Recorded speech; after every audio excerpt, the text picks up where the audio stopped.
Hey, what's up guys? This is Anthony from Anthony's Customs, and for this review, we are looking at the McFarlane Toys DC Multiverse Deathstroke, part of the McFarlane Collector Edition, which means it costs more.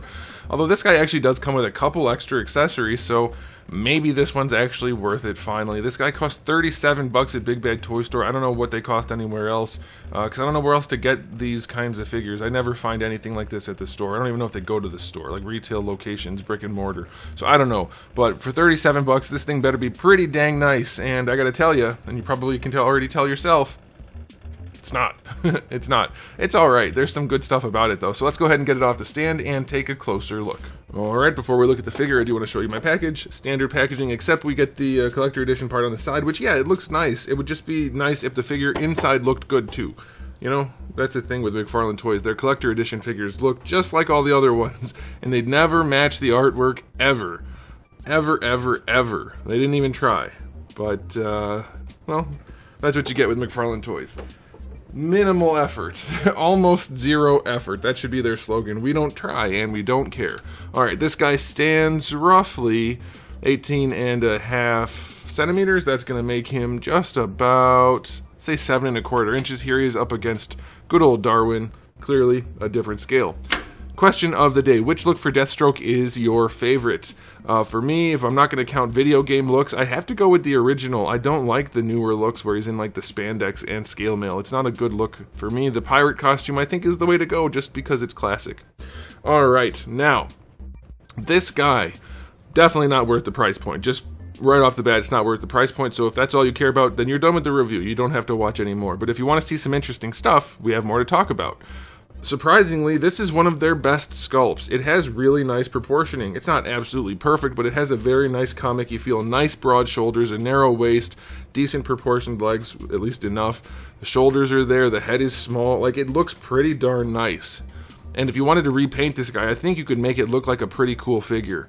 So there's that. The anatomy is decent enough. If you look at his chest, it's all right. Having this joint in here does screw that up, but you just have to accept that. They didn't do the mail, the scale mail. He just has like a mesh pattern on him, which is like, because it's easier because you found that alpha when you were using your ZBrush. Is that what happened? Whoever's working for Todd?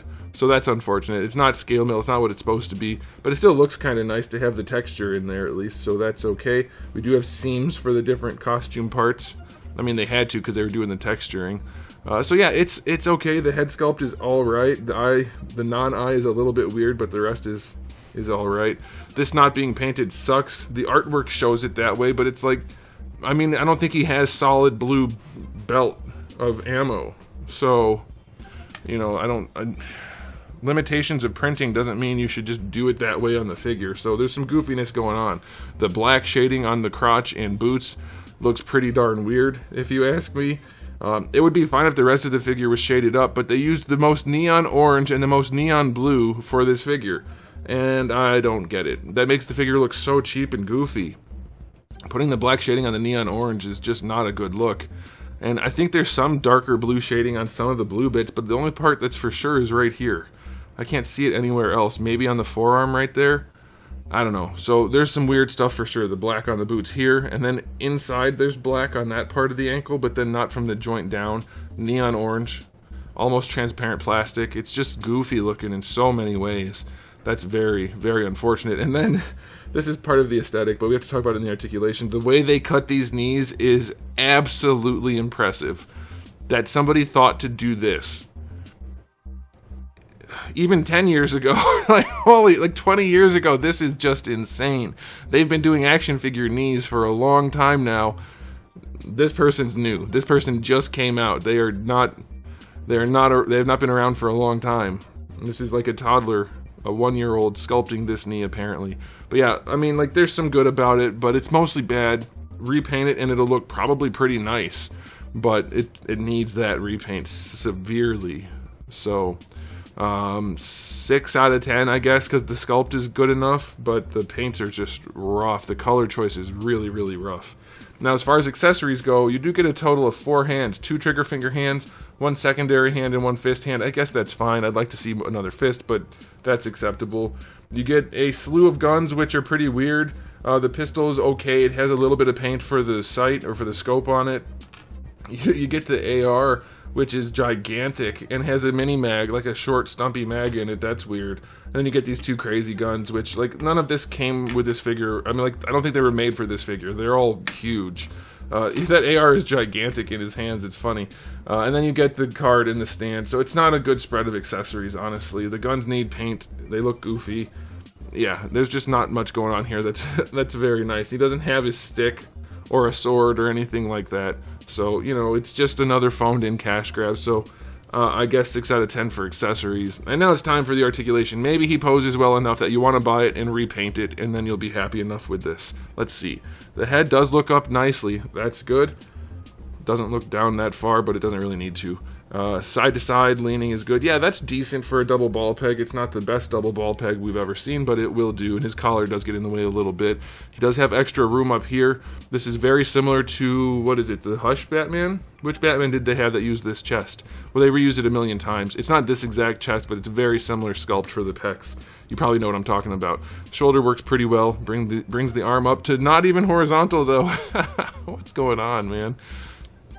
Full rotation, bicep swivel is going to work. Double jointed elbow, how ugly did they make it? As ugly as they could, once again. Good grief. That is just something. Let's get a little bit tighter in here. That elbow is really not good. And then the wrists are on ball hinges, which is nice, but they're heavily ratcheted. Alright, for the torso, let's see if it works. I haven't tested this yet. Okay, no kidding. It doesn't go back at the top. It goes back at the bottom. Alright, is it going to lean forward?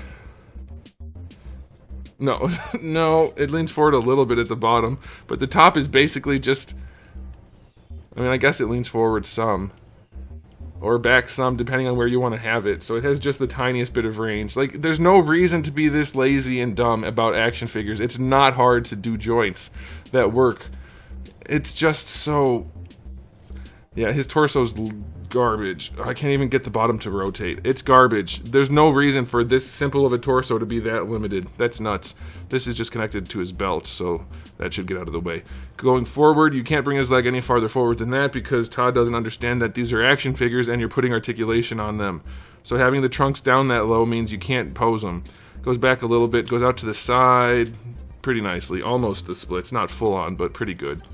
Thigh swivel is in there. It's not non-existent, but it's pretty close.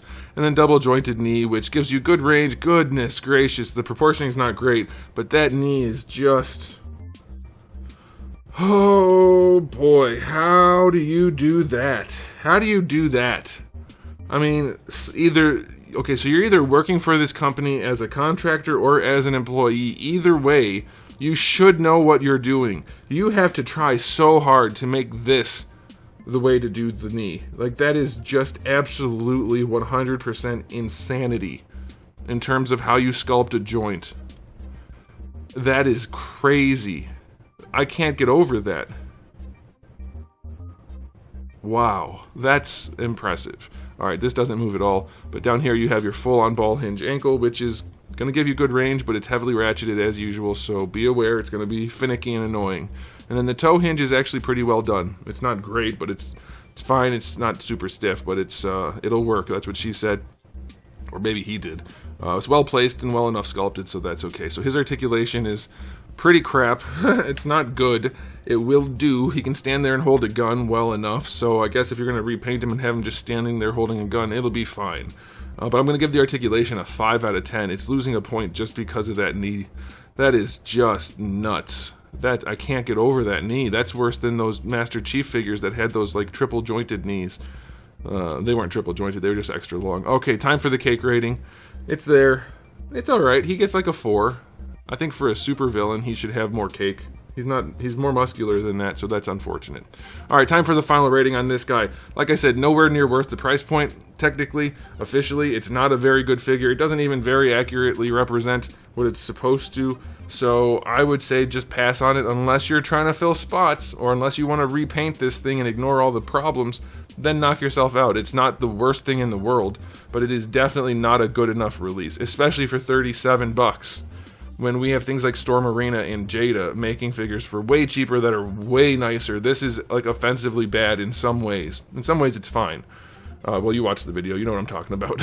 So I'm going to give it an overall rating of 5 out of 10. The price point makes it inexcusable. If this was a regular price figure, then it'd get like a 6 or a 7 probably, because there's plenty of decent stuff there that you could find to like. But the rest just way overshadows it. So that's it for me. Let me know what you guys think in the comment section below, and thanks for watching. If you enjoyed the video, please do give it a thumbs up. If you didn't, give it a thumbs down, and if you haven't subscribed, you should. I have new videos just about every single day, and thousands already on the channel. So make sure you come back for all of that, and in the meantime, keep collecting.